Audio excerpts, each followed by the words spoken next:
এই দেখেন আমাদেরকে অবস্থা, উত্তরবঙ্গের কি অবস্থা দেখছেন, ডোবা নীলফামারী জেলার এদিকের কি অবস্থা দেখছেন। এই দেখেন বড় বড় ডোবা জমিগুলোতে এই যে কিভাবে অবস্থা হয়ে আছে। মানে অন্য অন্য জায়গায় বন্যা আছে, আর আমাদের এদিকে মানে ধান ক্ষেত লাগাবে, আউশ ধান লাগাবে, সেই জায়গা তো কোনো বন্যা নেই। ওই জায়গা থেকে রিপোর্টার বলতেছে, ভাই আপনাদের কি অবস্থা? বলছে ভাই আমরা তো শুকানে আছি, আর আপনাদের কি অবস্থা? বলছে ভাই আমরা তো পানিবন্দী হয়ে আছি।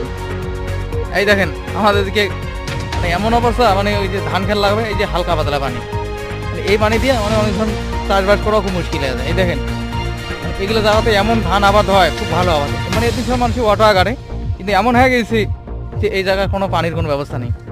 অন্য অন্য জায়গায় দেখা যায় পানি টানি হয়ে গেলে মানে বন্যা হয়ে যায়।